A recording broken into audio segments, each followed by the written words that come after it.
넷플릭스의 K-좀비 드라마 지금 우리 학교는이 계속된 1위 행진을 마치고 마침내 2위로 내려왔는데요.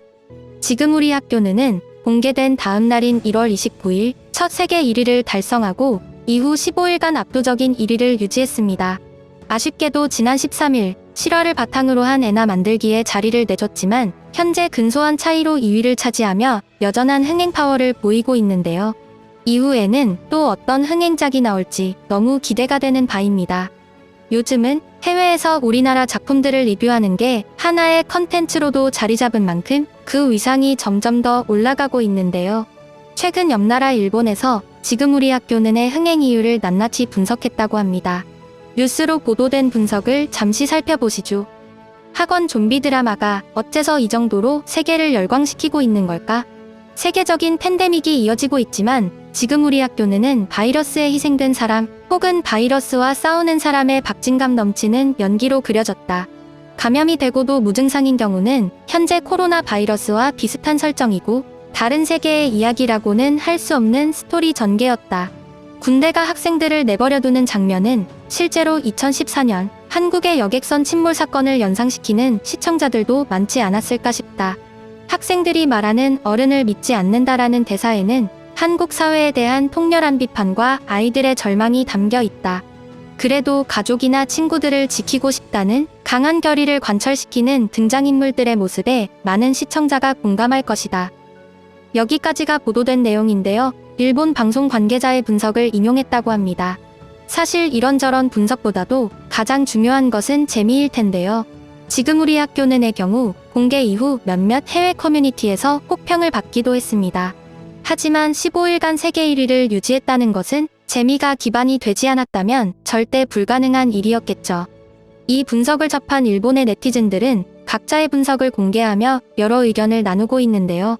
비난을 하는 사람도 있었지만 한국의 영화 드라마에 있어서는 대부분 군말 없이 인정하는 모습들이었습니다.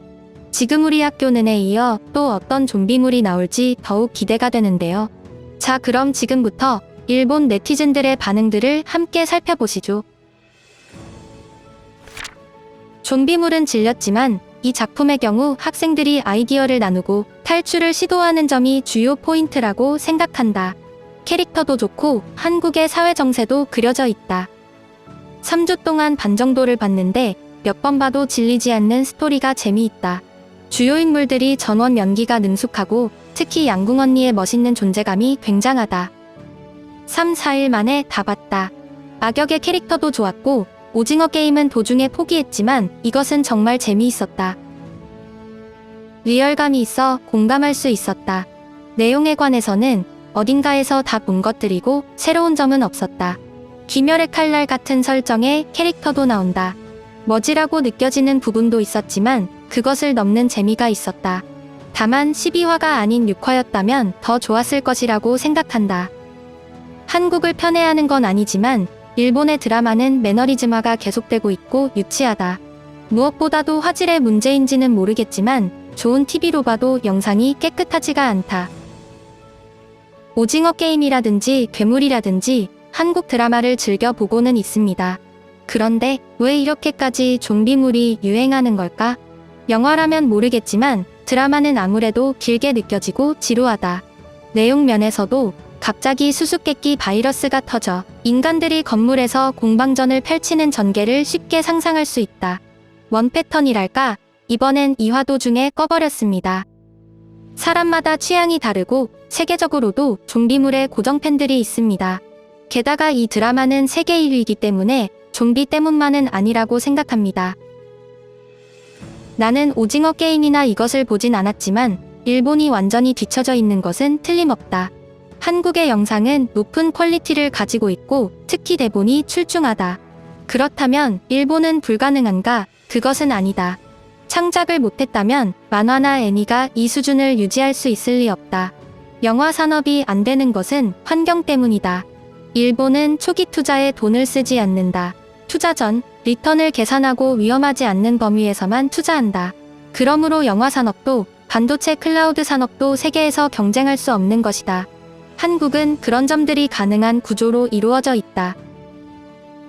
후진국이었던 한국의 단숨에 밀렸다. 또한 국책으로 미뤄둬서 그렇다는 핑계를 흔하게 볼 수 있다. 다들 오징어 게임이 카이지의 표절이라고 하는데 왜 그것이 세계적으로 소비되고 카이지는 아닌지 그 이유를 전체적으로 생각하는 편이 좋다. 그런 걸 못 본 채 하고 상대를 깎아내리는 것이 오히려 일본을 깎아내린다.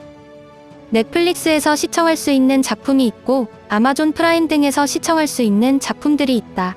한쪽의 시청 횟수만으로 비교하는 것은 옳지 않다. 한국 좀비는 새로운 감염, 속도감 있는 액션 등 뛰어난 모습을 보여준다. 게다가 오징어 게임에서 보여준 휴먼 드라마를 담기 시작해 점점 내용과 전개면에서도 레벨업을 하는 것 같다. 일본도 애니 히트작은 많지만 세계에 통용되는 드라마를 만들려면 열심히 노력해야 한다. 왜 다들 일본을 비하하는 거지? 스파이의 아내, 드라이브 마이카 등 저예산으로 좋은 영화들을 계속해서 만들어내고 있다. 엔터테인먼트성이 강한 한국 작품과 비교할 필요가 없다. 일본은 유명 배우만 쓰고 당연한 스토리로 진행하며 스폰서가 납득하는 범위에서만 작품이 만들어진다. 그렇기 때문에 내용 없는 시시한 작품이 되는 것이라고 생각한다. 별로 좋아하는 타입은 아니지만 며칠 만에 다 봤다. 좀비물인데도 출연자 각각의 인물 묘사가 뛰어나고 한 명 한 명에게 애착이 생긴다. 다른 한국 드라마들도 그렇지만 일본과 별 다를 것 없는 12화의 횟수로 이렇게 농후한 작품을 만들어낼 수 있구나 싶다. 지금까지 시청해주셔서 감사합니다. 구독과 좋아요는 저에게 큰 힘이 됩니다.